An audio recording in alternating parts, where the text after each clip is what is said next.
Então, vamos dar início aqui e começar essas 7 estratégias.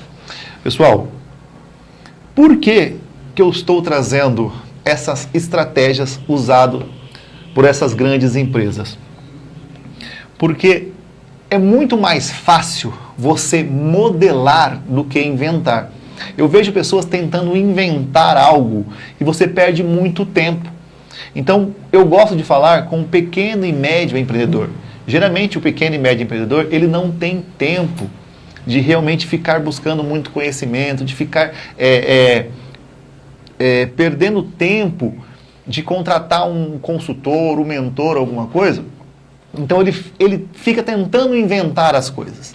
Então, as grandes empresas, elas têm capital, elas têm pessoas para estudar, para buscar e validar esse negócio. Então, quando nós pegamos algo que já é validado, nós simplesmente precisamos aplicar no nosso negócio. E o que eu, Kleber, venho fazendo isso há 10 anos? Tá? Eu invisto muito em conhecimento. Porém, eu pego esse conhecimento que funciona em outros lugares, né, e aplico nos meus negócios, modelando para o meu negócio. Então, não é você copiar, é você modelar e se adaptar ao seu negócio. Então, eu vou pegar uma sequência de lives esse ano.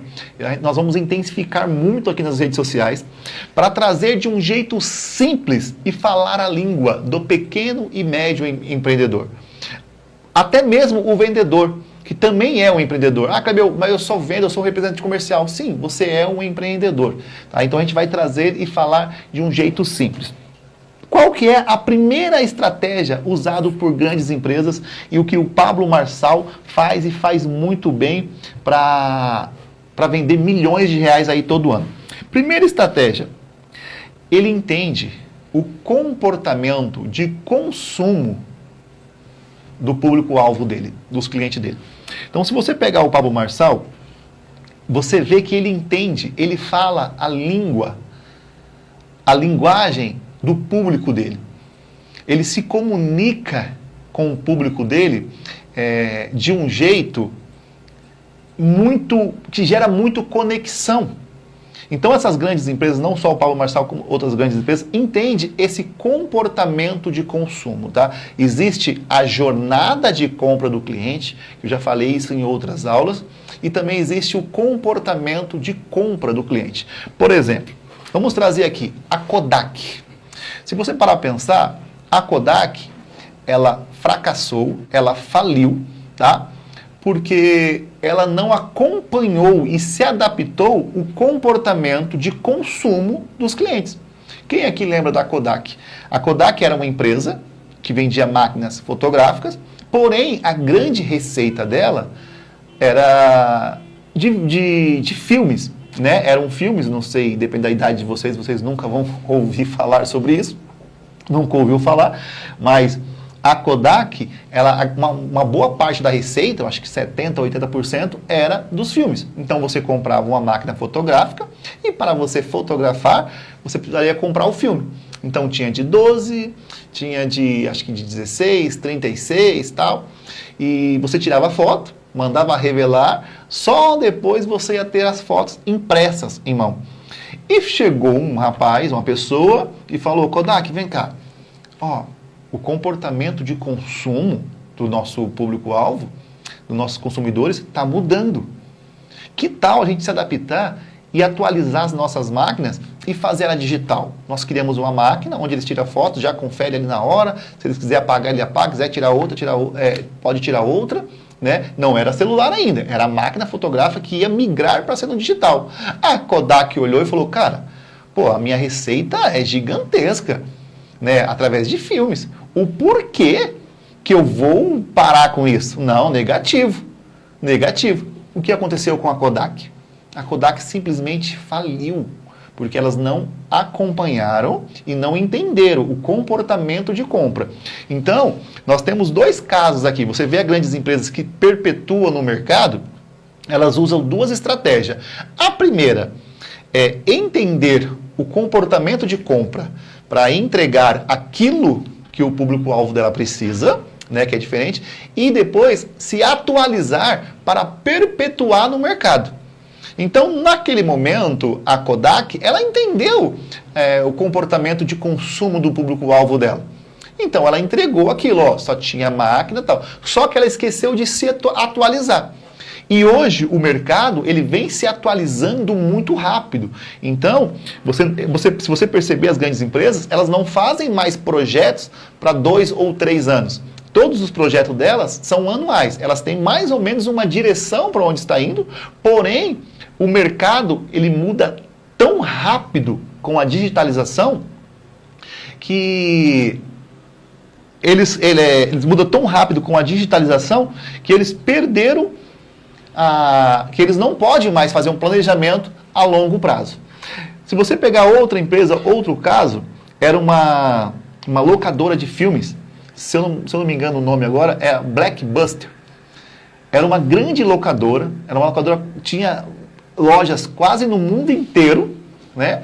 E não sei se vocês sabem, mas antigamente, para você assistir um filme, você tinha que ir na locadora, você escolhia o filme, né? Locava aquele filme, você tinha um prazo para você devolver, então você vinha assistir o filme, depois você tinha que rebobinar a fita, tá? E depois você voltar a entregar.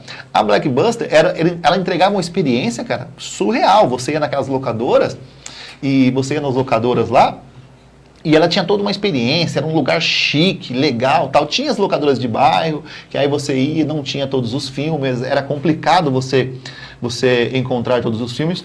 Pessoal, legal aqui, a nossa live está batendo aqui 115 pessoas, isso é maravilhoso. Sinal que a gente está cumprindo com o nosso propósito e Deus está reconhecendo tudo isso.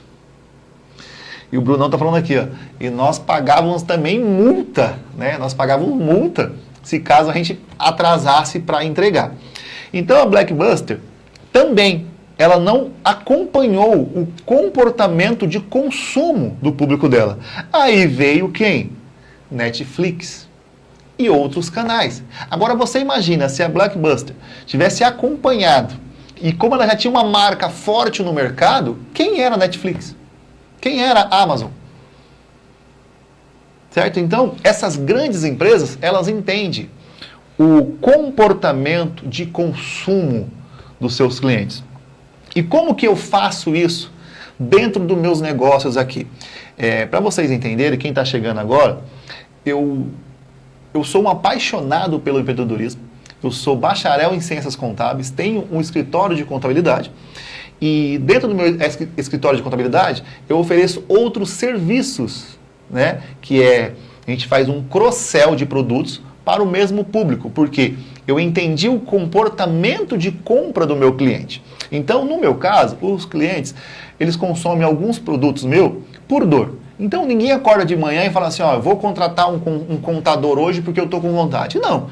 Ele fala, cara, ó, eu estou com um problema com a Receita Federal, eu preciso emitir nota fiscal, eu comecei a vender muito mais e agora eu preciso me formalizar, eu preciso regularizar minha empresa, ou eu não consigo fazer isso sozinho porque eu vou tomar multa.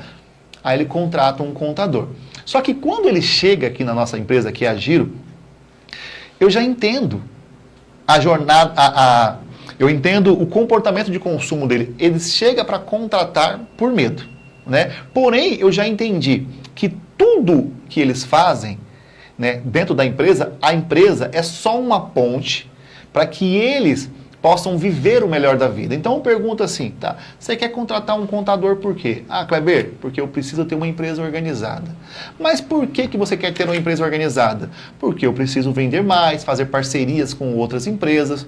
Tá, mas por quê? Ah, Kleber, porque senão eu tomo multa da Receita Federal. Aí eu vou perguntando para eles, chega ao fim e fala assim, Kleber, enfim, eu preciso de um contador, eu preciso ter uma empresa, porque eu preciso ganhar mais dinheiro. Aí eu faço a pergunta seguinte, tá, mas por que você quer ganhar mais dinheiro? Ah, Kleber, porque eu quero ter um carro novo, comprar uma casa, viajar. Então você vê que não tem nada a ver com o meu produto de contabilidade, não tem nada a ver com empresa, tem a ver com sonhos, com desejos.